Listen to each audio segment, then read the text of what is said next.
17 سالہ جرنیل محمد بن قاسم کی داستان و شجاعت۔ قسط نمبر 22 عصمت مآب دوشیزہ۔ راجہ دہر اور رانی لادی جس وقت طہرا کے کمرے میں سے چلے گئے تو اس نے فوراً ہی تمام زیورات، شلوکا اور ساڑی وغیرہ سب اتار کر رکھ دیے اور اپنے میلے کپڑے پہن لیے۔ طہرا کو عزیزوں کے چھٹنے کا افسوس تھا۔ اسے یہ معلوم نہ تھا کہ جو لوگ دیبل میں رہ گئے تھے ان کا کیا حشر ہوا۔ جب راجہ دہر اسے زبردستی اپنے رتھ میں ڈال کر دیبل سے لایا تھا، اسی وقت محمد اسلم فرط رنج و کلل سے بے ہوش ہو گیا تھا۔ اسے محمد اسلم سے محبت تھی، پھر اس کا حال معلوم نہ ہوا تھا، اسی وجہ سے وہ اور بھی غم زدہ رہتی تھی۔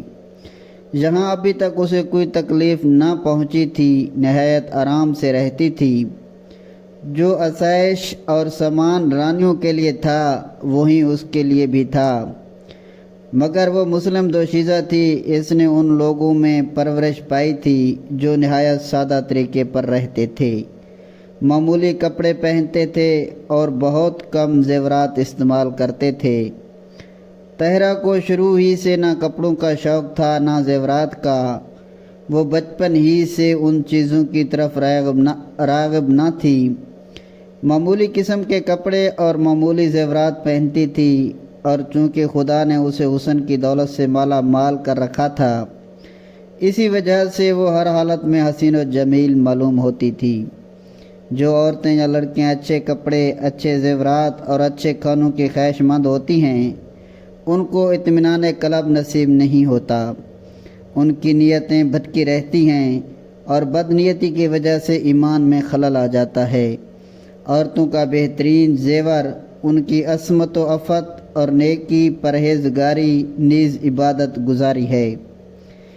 ان حضور صلی اللہ علیہ وسلم کی پیاری بیویوں نے جو امہات المومنین رضی اللہ تعالیٰ عنہا تمام مسلمانوں کی مائیں تھیں اور جن کے لیے اعلیٰ قسم کے زیورات اور اعلیٰ قسم کے کپڑے تیار ہو سکتے تھے، کبھی اچھے کپڑے اور اچھے زیورات نہیں پہنے۔ حضور اکرم صلی اللہ علیہ وسلم کی صاحبزادی خاتون جنت حضرت فاطمہ الزہرا رضی اللہ تعالیٰ عنہا نے، جن کے ایک ادنیٰ اشارے پر سب کچھ مہیا ہو سکتا تھا، کبھی اچھے کپڑے، اچھے زیورات اور اچھا کھانا کھانے کی خواہش تک نہ کی۔ نیز اور بھی جس قدر ولی اللہ بیویاں گزری ہیں، وہ سب معمولی کپڑے اور معمولی زیورات پہنتی تھی۔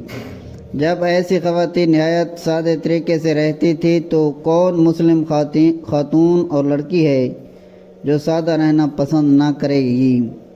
اور جو تکلفات کو پسند کرے، ضرور اس کے ایمان میں کچھ نہ کچھ کمزوری ہوگی۔ مسلمان عورت ہو یا مرد، لڑکا ہو یا لڑکی، سچا مسلمان وہی ہے جو اپنے بزرگوں کے نقش قدم پر چلے۔ طہرا نے لادی کے جانے کے بعد 2 ہی روز بعد اپنے کپڑے تیار کر لیے اور تیسرے روز کپڑے بدل کر ایک جوڑا اور تیار کرنے لگی۔ ہم پہلے بیان کر چکے ہیں کہ طہرا ریشمین کپڑوں کو پسند نہ کرتی تھی، لیکن وہاں اسے ریشمین کپڑے ہی ملے اور اسے مجبوراً انہی کی پوشاک سی کر پہننا پڑی۔ ان ریشمین کپڑوں میں وہ اور بھی شعلہ جوان بن گئی، ان کا رنگ پھوٹ نکلا اور وہ رشک حور بن گئی۔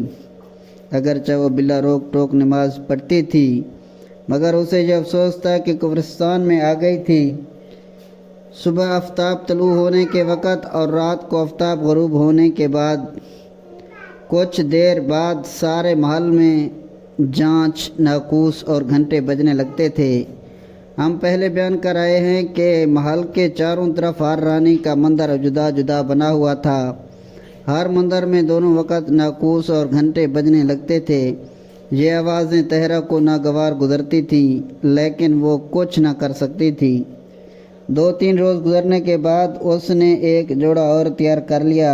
اس کے بعد تیسرا سینے لگی۔ دراصل اسے کوئی شغل چاہیے تھا اور اسی شغل میں مہو تھی۔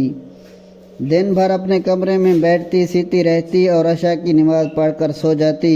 اگرچہ راجہ دہر نے اسے بہت سے بیش قیمت زیورات دے رکھے تھے۔ اس کے علاوہ رانی لادی کے وہ تمام زیورات اس کے پاس تھے جو اس نے خود لا کر اسے پہنائے تھے، مگر اس روز کے بعد اس نے پھر کبھی کوئی زیور نہیں پہنا تھا، تمام زیورات کو نہایت احتیاط سے رکھ دیا تھا۔ راجہ دہر نے جو کنیزیں اس کی خدمت پر معمور کی تھیں وہ بیکار بیٹھتی رہتی تھیں۔